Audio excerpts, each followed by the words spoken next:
Shalom, queridos. Momentos difíceis, mas para nós que lemos a palavra, meditamos de dia e de noite, não é nenhuma surpresa. O Senhor já deixou escrito que nos últimos dias seria assim. E nós vamos continuar confiando na promessa, confiando em Jesus, confiando na sua graça. E nessa hora é bom que a gente tenha assim, alguns esclarecimentos em relação à palavra, cada dia mais meditando nela. Quer dizer para você que é bom a gente recordar de uma promessa feita em Gênesis 3,15 e saber que a graça do Senhor se estende em todo o tempo sobre nossas vidas. Não começou agora. Para você encontrar aquela citação no livro de Gênesis, no capítulo 6, falando que os filhos de Deus estiveram se juntando com os filhos dos homens, é porque houve graça de Deus desde o princípio. Aquelas pessoas que você vê, a genealogia, citando o nome dos filhos dos filhos de Adão, citando o nome dos filhos de Sete, e aí vai por diante. Quando você vê o nome de Sete, que é onde recomeça tudo para limpar novamente a terra, para ter um remanescente, para ter alguém para retornar ao Senhor, é a partir dos Sete, o filho de Adão. É a geração dos setistas, que lá em Gênesis 6 você vê falando filhos de Deus. É a geração a partir de Sete. Aí tem os setistas, que são os filhos de Deus, que está escrito em Gênesis 6. E tem os filhos dos homens, que são os descendentes de Caim. E aí é bom você saber que a graça de Deus não começou agora. Mesmo antes de Jesus vir, Deus providenciou uma maneira de tornar limpar a terra, limpar do mal, tirar todo o mal, trazendo um filho que substituiu Abel, como o próprio Adão fala, e a Eva, o filho chamado Sete. E aí, a partir de Sete, chegou um novo tempo, uma nova geração, a geração dos setistas. E quando você vê em Gênesis 6 falando filhos de Deus, era essa geração que confiou na promessa. Esse é o foco da nossa administração. Geração que confia na promessa. Vamos dizer que esse é o nosso tema, geração que confia na promessa. Os filhos a partir de Sete, todos que vocês veem, porque eu não vou ficar citando nomes por nome, a genealogia é algo que é preciso a gente se interessar, é bom que você leia e preste atenção à genealogia. Minha Bíblia é toda marcada de cada nomezinho daquele, porque todos eles têm importância. Deus não deixou nada na Bíblia sem importância. Aí nessa genealogia você vê que a graça do Senhor já se fazia presente. E é bom que você hoje se ligue nisso, que você volte para Gênesis. Quanto mais você vai no livro de Gênesis e vê tudo que Deus preparou no livro de Gênesis, que é a porta. Sem Gênesis você não entende nada. A Bíblia precisa ser toda lida, mas o livro de Gênesis é que dá resposta para tudo que você vê na Nova Aliança e para tudo que você vê no Pentateuco. É pelo livro de Gênesis. Então, eu quero que você saiba que o livro de Gênesis não é um mito. Eu quero repetir sempre isso. Você sabe que no meio de teólogos liberais tem essas conversas que querem confundir nossa mente, mas o livro de Gênesis é um livro histórico, a história que o Senhor apresentou ao seu povo, que estava no cativeiro. Você sabe da história do povo de Israel, que depois que José morreu, que aí entrou um faraó que não era bom, que não conhecia José. E por que não conhecia José? porque era um daqueles povos que queriam invadir o Egito, que se aproveitou quando José faleceu. Esse valentão, com todo o seu povo, invadiram o Egito e não reconheceram de nada do que José tinha feito. E não considerou o povo de Deus e escravizou o povo de Deus.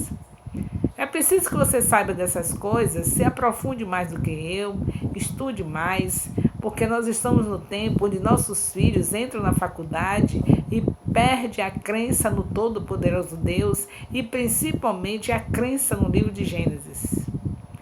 Então não podemos brincar de Bíblia, nós temos que estudar de verdade, porque nós precisamos dizer, eu e a minha casa servimos ao Senhor e nossos filhos estão indo para a faculdade e estão negando a Deus. A faculdade agora é fácil de se ir, é uma bênção que ao mesmo tempo se transformou em maldição em muitos lares. Quantos jovens estão abandonando a palavra depois de entrar à faculdade?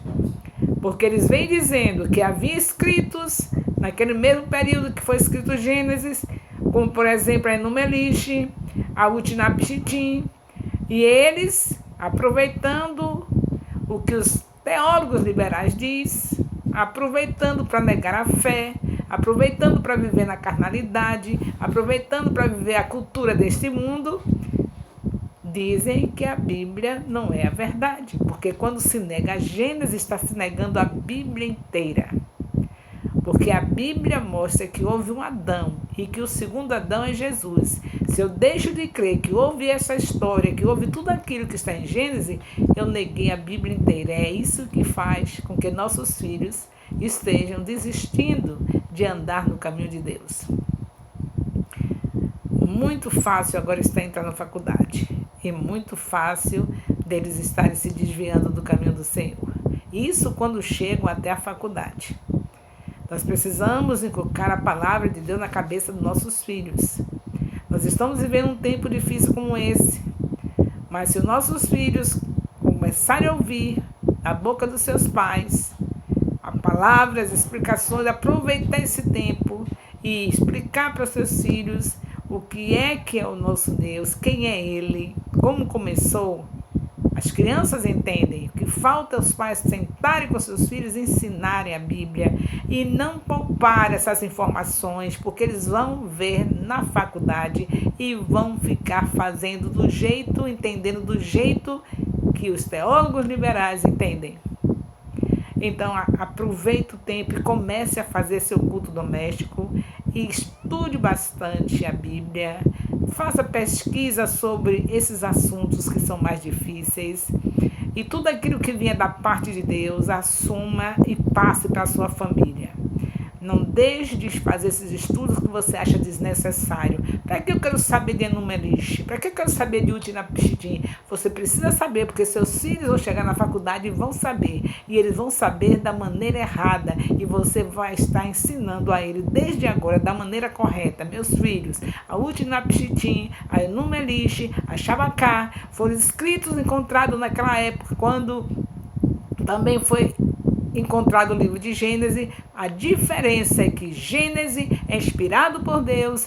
Moisés escreveu debaixo da unção, debaixo da orientação do Espírito de Deus. E esses outros livros não são inspirados, são livros que eram informações para os povos que também já viviam naquela época, que todos tinham interesse da cosmogonia, porque todos queriam saber de onde veio, para onde vai, o que está fazendo aqui, e de onde veio e para onde vai. Essa é uma pergunta que todo ser humano quer fazer. E desde o princípio é assim. Por isso surgiu a Enuma-Elish, a Utinapishtim. E Deus, que não queria deixar os seus filhos sem terem uma lavagem, uma limpeza da mente de tudo aquilo que eles estavam ouvindo naquele período. A essa altura nós estamos falando de quando os israelitas, os hebreus estavam cativos no Egito, com a mente cheia desses deuses, desses escritos. Era isso que eles sabiam. A Utinapishtim, a Enuma-Elish, a Shabaká, lá no Egito, ligada à Babilônia, era essa bagunça que tinha na mente dos israelitas há 400 anos. Aí Deus entrega Gênesis através de Moisés. E aí entrega todo o Pentateuco. E quando eles são libertos do cativeiro do Egito, eles já entram na terra prometida com o Pentateuco, para que tivesse defesa e para que fosse desconstruído todo aquele período de idolatria que eles viveram no Egito. Então, queridos, é um tempo difícil, mas nós sabemos que o Senhor vai nos dar um amanhecer, uma alegria muito grande. Então não vamos desistir, aproveitar esse período para pesquisar mais sobre a Bíblia, para ler mais, fazer estudos profundos de teologia, não para a nossa glória, mas para a glória de Deus. Nós temos uma família e precisamos dizer, eu e a minha casa servimos ao Senhor. Então, quer dizer para você que em Salmos 30, versículo 5, está escrito que a ira de Deus não dura para sempre. Você confia nisso? Vai passar. O choro pode durar uma noite, mas a alegria vem ao amanhecer. Mas eu espero que a partir de agora, quando essa alegria vier, nós possamos conservá-la. Porque vamos viver um período de arrependimento, um período de fidelidade a Deus. E que não esqueçamos que a nossa gratidão deve ser apresentada por algo palpável. Você pode muito bem, além das primícias, além das ofertas normais, além do seu dízimo que está sendo colocado no gasofilácio, na secretaria do nosso ministério no seu jardim, você acrescentar a oferta especial pelos livramentos, pela proteção que Deus tem dado aos nossos filhos, aos nossos netos, aos nossos cônjuges, aos nossos familiares, que tem dado à sua igreja. Nós não vamos pagar, jamais poderíamos pagar. Como eu disse a você, a graça do Senhor vem desde o princípio, desde Gênesis 3,15. Toda essa trajetória do ser humano é Deus sendo gracioso e não vai ser diferente agora na nova aliança. O pior, mais difícil era entregar o seu próprio filho. Ele já entregou, já cumpriu a promessa de Gênesis 3. Então vamos confiar que Ele está recebendo o nosso arrependimento genuíno. Onde tem arrependimento genuíno, tem meditação da palavra. Onde tem meditação da palavra, tem avivamento. E onde tem avivamento, tem fidelidade, entrega naquilo que é de Deus. Dê a César o que é de César e a Deus o que é de Deus. Não é que eles queiram nenhum pagamento seu. Não tem preço que Ele está fazendo com as nossas famílias nesse período de turbulência. Mas nós devemos ser gratos. Dê uma oferta especial pela vida dos seus filhos, seus netos, pela vida da sua família. Faça isso para a glória de Deus. E continue ligado na cosmogonia da Bíblia, que é Gênesis. Não fique atrás de cosmogonia da Numeliche, da Utnapishtim, nem da Shabacá, que são apenas mitos. Mas a Bíblia não, Gênesis não. Gênesis é palavra de Deus. Que seus filhos saibam disso. A gratidão por ver seus filhos vivos, por ver seus netos vivos, é a dedicação da palavra dentro do seu lar. Aquilo que a gente nunca fez, que faça agora. Cultos domésticos. Porque a razão dos nossos filhos não sentarem no templo para ouvir os líderes do nosso ministério, onde você está, onde você estiver, seja qual for o ministério, você já viu a dificuldade que tem dos nossos filhos sentarem junto de nós para ouvir o profeta falar, o líder da nossa congregação? Porque eles não são acostumados a ter culto doméstico em casa, não estão acostumados a ver seus pais sentarem para explicar a Bíblia como eu estou instruindo a vocês para fazer.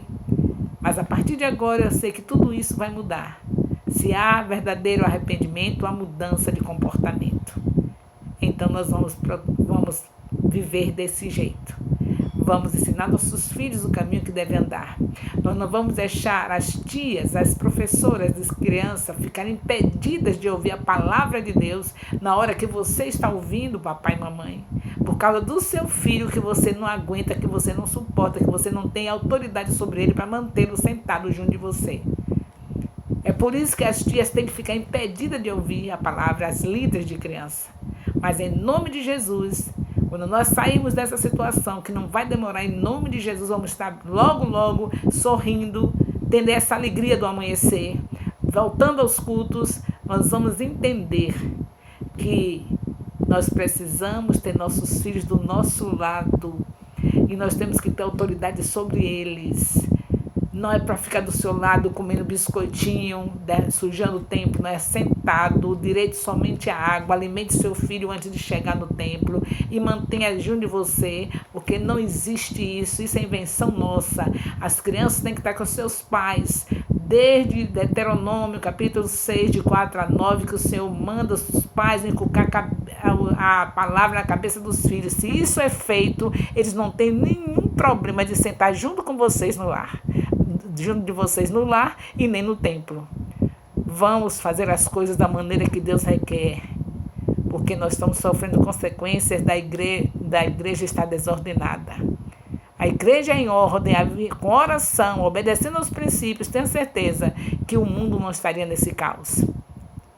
Mas graças a Deus que o arrependimento chegou, o avivamento também, e nós teremos as tias, as líderes de crianças, sentadas ouvindo o seu profeta. E no dia certo da rede de criança, um dia inteiro para as crianças estarem aprendendo e desconstruindo tudo que elas adquiriram em 6 dias na escola ou onde quer que elas forem. Tudo de mal que elas conseguiram, porque você sabe muito bem que se descansar no 7º dia, seja qual for o 7º dia, mas de preferência o nosso domingo, ao sairmos no entardecer com as nossas crianças para o culto, já vai ser outra história. Elas sentarão junto dos seus pais, porque com certeza elas já estarão condicionadas a viver aquilo que estão aprendendo no lar e o que estão aprendendo durante o dia inteiro com as tias que estão dedicadas à obra mais linda da terra, que é cuidar das nossas crianças. Mas na hora exata, no momento certo, para cada um. Os pais cuidam dos seus filhos 6 dias. No culto, sentam junto com seus filhos. E no dia da rede criança, eles podem passar um dia inteiro com as tias, recebendo tudo aquilo que é necessário receber da maneira adequada, na linguagem de criança, cada qual no seu cada qual. Esse é o momento, na rede criança, mas na hora dos cultos, nossas crianças estarão conosco, estarão com os pais. Obedecendo tudo como os seus líderes têm ensinado, tenho certeza que você, quando enfrentar as próximas coisas que vão chegar, sabemos que não vai parar, o Senhor vai nos livrar dessa, mas vem mais. Atos 2,17 diz que o Senhor está derramando do seu Espírito sobre toda a carne. Porém, logo nos versículos seguintes, está mostrando o que mais vai acontecer neste mundo, mas o Senhor está derramando o Espírito. Ele primeiro derrama do Espírito e depois passamos por essas situações e não vai ter nada que venha nos abater. Nós vamos prosseguir na fidelidade do nosso Deus, obedecendo nossos líderes, para que nós possamos enfrentar essas situações tranquilos. A inquietação é porque nós vivemos na desobediência. Quando nós chegamos num nível de obediência, pode o mundo desabar, nós sabemos quem é o nosso Deus.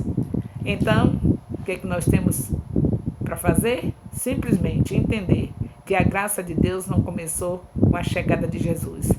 Desde o Éden, capítulo 3, versículo 15, já era a graça de Deus.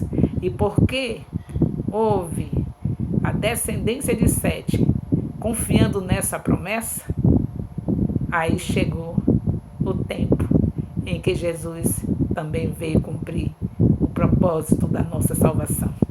Deus abençoe a todos, todos tranquilos, porque o Espírito Santo ainda está aqui.